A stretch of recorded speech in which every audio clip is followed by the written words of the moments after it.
Challenge करने लायक होना चाहिए? देखिए, एक गवर्नमेंट ऑफ इंडिया के होम मिनिस्टर है और उनका ये बोलना इस बात का सबूत है कि आपको कोर्ट में चैलेंज कर लो। क्या मतलब? आप एक अनकॉन्स्टिट्यूशनल कानून क्यों बना रहे हैं आप पार्लियामेंट में? और कोर्ट को चलो, कोर्ट तो है। एज अ गवर्नमेंट आप एक अनकॉन्स्टिट्यूशनल कानून क्यों बनाना चाह रहे हैं जो संविधान के कॉन्स्टिट्यूशन का आर्टिकल 14 का, आर्टिकल 25 का, 26 का, 29 का ग्रेव वायलेशन है? और आप ये बोल रहे हैं कि इसमें किसी को नुकसान नहीं होने। नुकसान आप जो अगर लॉ बनेगा तो पूरे भारत में मुस्लिम वक्फ बोर्ड को नुकसान होगा। और ऐसा लॉ बना रहे जिससे गवर्नमेंट वक्फ प्रॉपर्टीज को छीनना चाह रही मुसलमानों से। उसमें जो प्रोविजंस है, आप लिमिटेशन एक्ट क्यों अप्लाई करेंगे? लिमिटेशन एक्ट ना हिंदू धर्म के एंडोमेंट बोर्ड पर अप्लाई होता, ना सिर्फ गुरुद्वारा प्रबंधक कमेटी पे होता। तो जो एंक्रोचर है 12 साल से उसको आप ओनर बनाना चाह रहे हैं। वक्फ इवैक्यू प्रॉपर्टी का सेक्शन आप निकाल दे रहे हैं। क्यों निकाल रहे भाई? किसको फायदा होगा उससे? जो लाखों रुपए की रेवेन्यूज आते हैं वक्फ इवैक्यू प्रॉपर्टी से, आप उसको ओमिट कर रहे हैं। तीसरा, जो ट्राइब्यूनल में आप अभी प्रोविजन है कि सिटिंग डिस्ट्रिक्ट जज जो एडमिनिस्ट्रेटिव कंट्रोल में रहता, उस वहां के स्टेट के chief justice of high court में आप बोल रहे रिटायर्ड जज को लगाएंगे। और अमित शाह झूठ बोल रहे देश को कि वक्फ के ट्राइब्यूनल के खिलाफ कोर्ट को नहीं जा सकते। कितना झूठ बोल रहे हैं अमित शाह? एनजीटी का ट्राइब्यूनल है, इनकम टैक्स का ट्राइब्यूनल है, रेलवे क्लेमेंट्स ट्राइब्यूनल है, ऐसे कई ट्राइब्यूनल है जिसके जजमेंट के बाद आप रिव्यू पिटीशन डालते। आप वो प्रोविजन है, आप बोल रहे अपील करो। भाई रिव्यू अपील तो कोर्ट को जाएगा ना, चाहे रिव्यू हो अपील हो तो कोर्ट को जाएंगे, हायर कोर्ट को, हाई कोर्ट को।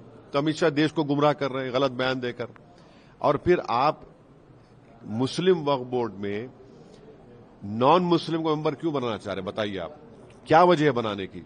क्या हिंदू धर्म के एंडोमेंट बोर्ड में, सिर्फ गुरुद्वारा प्रबंधक कमेटी के बोर्ड में, क्या क्रिश्चियन धर्म के बोर्ड में कोई उनका रिलीजन सर्कल को मेंबर बन सकता है? नहीं बन सकता है। आप इसलिए बनाना चाह रहे ताकि पूरे वक्फ बोर्ड को छीन ले, वक्फ प्रॉपर्टी को छीन ले। और फिर ये प्रोविजन क्यों गवर्नमेंट बनाई कि कलेक्टर या सुपीरियर ऑफिसर डिसाइड करेंगे कोई मसला गवर्नमेंट प्रॉपर्टी का? कलेक्टर उससे ऊपर जो सुपीरियर ऑफिसर होता वो गवर्नमेंट का अपॉइंटी होता है ना, एग्जीक्यूटिव का अपॉइंटमेंट होता है। अगर कोई बात कलेक्टर के खिलाफ आएगी तो कलेक्टर उसमें जज बन जाएगा। ये प्रिंसिपल ऑफ नेचुरल जस्टिस के खिलाफ है। दिल्ली के 123 प्रॉपर्टीज का जिक्र अमित शाह करते हैं। 123 प्रॉपर्टीज का जिक्र सच्चर कमेटी ने किया। ये सरकार सच्चर कमेटी को जहां अच्छा दिखता चूज कर रही है, ले रही है, और जहां उनको तकलीफ हो रही भूल जा रही है। सच्चर कमेटी ने कहा 2007 में ये 123 प्रॉपर्टीज जो दिल्ली के हैं ये वक्फ प्रॉपर्टीज है, उसको रिलीज करो। कोर्ट के कई ऑर्डर्स भी है उसमें, ex prime minister Indira Gandhi का लेटर भी है उसमें। 2007 में सच्चर कमेटी ने अपनी रिपोर्ट में कहा कि उन प्रॉपर्टीज की मार्केट वैल्यू 3000 करोड़ है। आज हम 2025 में 10,000 करोड़ के ऊपर तो होंगे। आप वो प्रॉपर्टीज को छीनना चाह रहे। कैसा छीनना चाहे? कलेक्टर को आप बोल देंगे आप तुम डिसाइड कर दो। कौन सा कलेक्टर गवर्नमेंट के खिलाफ देगा? और फिर आप पहले जो था, अगर कोई वक्फ प्रॉपर्टीज को गलत एलिनेट करता फ्रॉडुलेंटली तो उसको 2 साल की सजा थी, नॉन बेलेबल था, उसको बेलेबल कर दिए, सिंपल इम्प्रिजनमेंट कर दिए। वक्फ में जो प्रॉपर्टीज होते हैं उसका 7% इनकम स्टेट वक्फ बोर्ड जाता, आपने उसको कम कर दिया। कहां से रेवेन्यू आएगा? कौन सा ऐसा प्रोविजन है इस बिल में जो वक्फ को बचाएगा? आप तो वक्फ को खत्म करना चाह रहे। ये तो इसका नाम रखना चाहिए लुटेरा वक्फ कानून। अमेंडमेंट जो ला रहे हैं, लुटेरा वक्फ अमेंडमेंट। और बार बार बोलते नहीं वक्फ जहां पे चाहा वक्फ बोर्ड की प्रॉपर्टी डिक्लेयर करता, नहीं होता ऐसा।